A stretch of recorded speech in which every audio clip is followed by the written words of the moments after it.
Deadly Nightshade or Belladonna. Deadly Nightshade is a plant of the devil. So instead of me talking about the plants of the fairies, we're going to talk about the plant of the devil. It's found in woodlands, it's found in scrublands, and it's very, very toxic. It's actually the berries that grow on the plants that look like blueberries almost.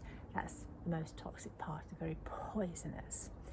It has been used since the beginning of the time as a poison and in herbal medicines. We used to find it as children when we were in the woods and playing, and we had been known to try to make toxic drinks from it, because we were always told, don't eat it, don't pick it, it's dangerous. So we were very aware of that. But we had been known to, not like somebody as young kids do, and one of the girls putting it in our drinks to try to poison us. Luckily it would always curdle and we would know instantly. It has been used in herbal medicines and it has been used as a poison. In ancient Rome it was used as a poison, and it is said that Emperor Augustus was said to have been murdered by his wife using Belladonna. Now the name Deadly Nightshade is enough to give you a warning that it's toxic, but its other name, Belladonna, means beautiful woman, and the purple colour of the flowers is very beautiful. But in the Renaissance times, it was used as a cosmetic plant, and women would use it in eye drops to dilate their eyes, and make them more seductive, and make them themselves more seductive. In Romania, Bulgaria, that mountain range, it was used in spells for young maidens to pick a piece of belladonna and to take it on a Sunday. They would take it to a field where it would be planted, and she would make up 3 offerings: a bag of salt, bread and brandy. She would leave that, and this was to make her attractive for the man, for love.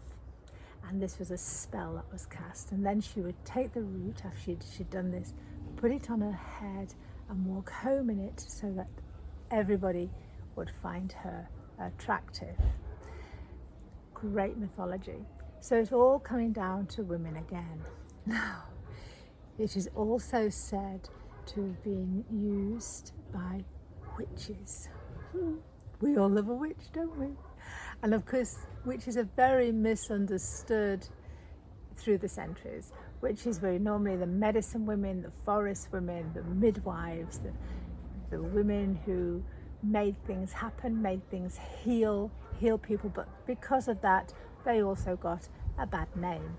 But it was also said that they used belladonna or deadly nightshade with opium to make a concoction so that they could then use it in an ointment to make them fly to other witches, to have meetings and do whatever things that witches did.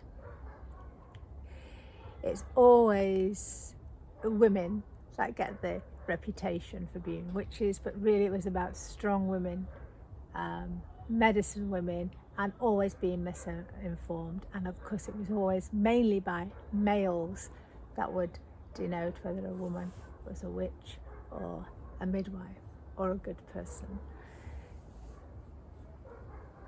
In the early days of mankind, the poison was used on arrows, the edge of arrows, to shoot and to kill people.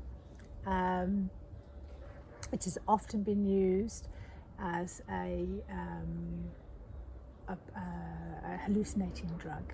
So even these witches, they would make potions to help lucid dreaming or hallucinations or prophecy. So It has been used in the past to cause hallucinations and to go into these dream states, being awake in a dream state, in other words, a trance. In herbal medicine, it has been used for muscle relaxants, still is to a certain extent, for subduing people, for menstrual problems, of anti-inflammatory. It has always also been used as poison, and not just by women, but by men as well. So King Macbeth of Scotland, it is said that one of his lieutenants used Belladonna to during a truce time to subdue and poison the troops of, I think it was Harold Hereford, the King of England, so that they became so useless that they just had to retreat and leave. So it's very interesting, all this folklore. There's lots of folklore about it, but this is more of the darker side of magic, or the darker side of weeds and plants. Yes, it can be used for good things. Yes, it was used by women to beautify themselves in the eye drops, to dilate the eyes so that they were more seductive, and also to help pallid skin, but that was in a seducing way, making women more attractive to men, to bring them into their clutches. This is not my favourite plant, and I don't use it, but I did pick some to show you. And I picked it to show you because it is very, very pretty and very attractive, and that's why as children we were always attracted to it, but we were always warned not to pick it. And it's very interesting because most plants are pretty, but most animals don't eat it. Only rabbits and cows are not affected by it, it would seem. And berries, when you eat them, they look like blueberries, and apparently they taste quite sweet, and you do mistake them for blueberries, and we as children were very aware of that, but we were always taught not to touch them.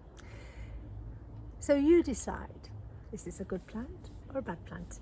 Not that anything's bad, but is this the devil's plant, or is this fairy's plant? Is this fairy magic or dark magic? It's still about strong women. It's still about magical things. It's still about health benefits, and it's still about power.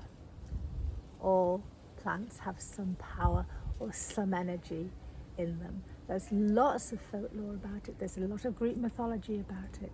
You can read about it everywhere.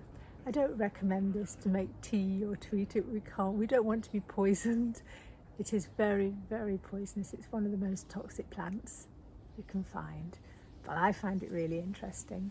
I hope you have, and I enjoy sharing these stories with you and introducing you to what's around you, so you can become aware, and then you can do your own discovery, and you can research, and you can find the folklore and the fun, and you can start to realize and understand how things happen and what magic is really about.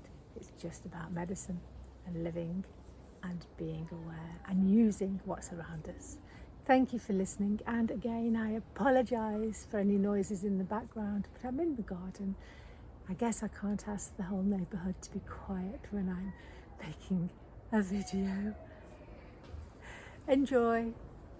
Thank you for listening, and keep looking on my channel for more interesting facts about plants, weeds and medicines, and other ways of benefiting our lives and being aware of what's in it.